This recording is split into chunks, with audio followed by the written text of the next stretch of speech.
Hey everyone, I'm back, and today we're going to be talking about Love Actually. And this movie came out in 2003, and it has a big cast. And this movie is directed by Richard Curtis, who I've never seen anything from Richard Curtis before. There were some things that I liked about this movie. I like the cast of this movie.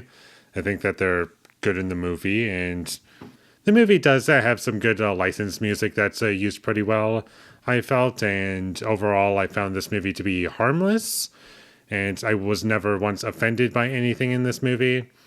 But for those who don't know, this is a multiple storyline movie where it's focusing on a bunch of different characters, and that might just sound familiar because there are some movies out there that have done this before, but this is kind of done with a romance angle.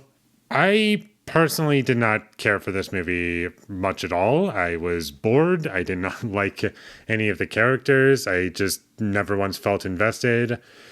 And I guess this movie does deliver on what you would want from a romance movie, but I just didn't find any of the characters interesting. I also found the movie to be very repetitive.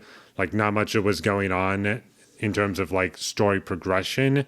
And I just wish that there was some kind of a hook for me. Like, I wish that I liked at least one storyline in this movie, but I didn't. I just found it all to be very dull and uneventful, and I just wish there was something here. I was just checked out like 40 minutes into the movie, and this movie is over 2 hours long for no reason. I just found the pacing of this movie to be really slow.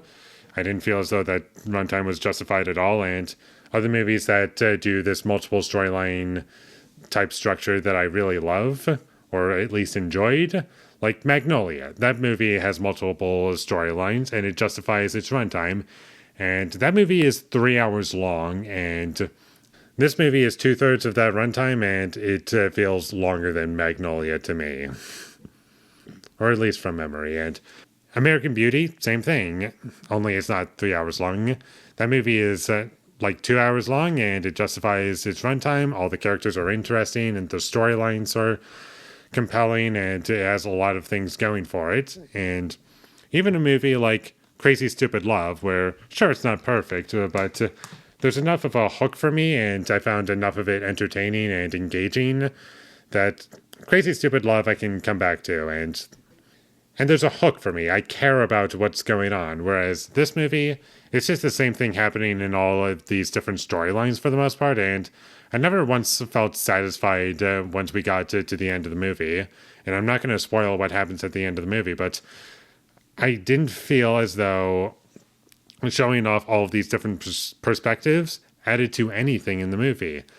Like, if you just focused on one storyline for the entire movie and nothing else, the movie would be no different.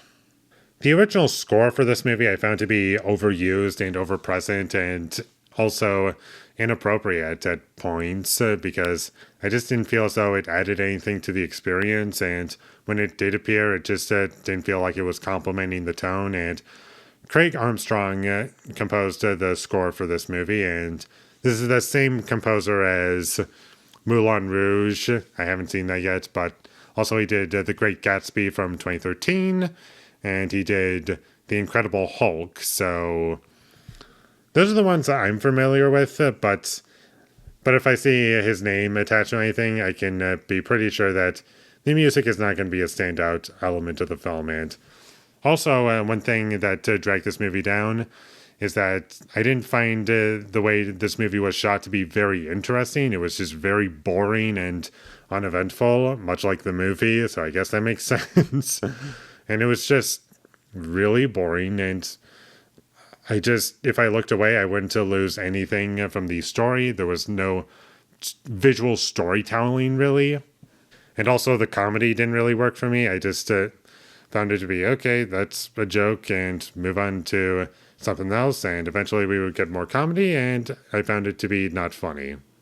And about 20 minutes into the movie, I was kind of worried that there was going to be so many storylines that it would just drag the entire thing down like Crash. Luckily, this movie is better than Crash. It's not nearly as bad as that movie, in my opinion, but still, this movie is just not good for me, and it was also very cheesy in ways that I found to be distracting, and I was just emotionally checked out, and I had to watch this movie on 1.5 times speed on Netflix just to get through the entire thing. And the entire film, I was just feeling nothing, and I got nothing out of the experience. So I'll never rewatch this movie again. I thought it was boring, and there's just nothing about it that is compelling to me. So if you enjoyed this movie, more power to you. And I know there are people who do enjoy this movie. I'm just not one of them, sadly. So with all that being said, I'm going to give Love Actually a 4 out of 10. Thank you for watching my videos. As always, if you enjoyed this review, be sure to leave a like and comment down below you thought of Love Actually, and my social media links, they will all be in the description, so follow me there. And last but not least, subscribe to be a part of Foley Nation, and I'll see you when I get my next review up, and that is going to be for Subservience. So look forward to that, but until I get that up, thank you for watching and have a great day.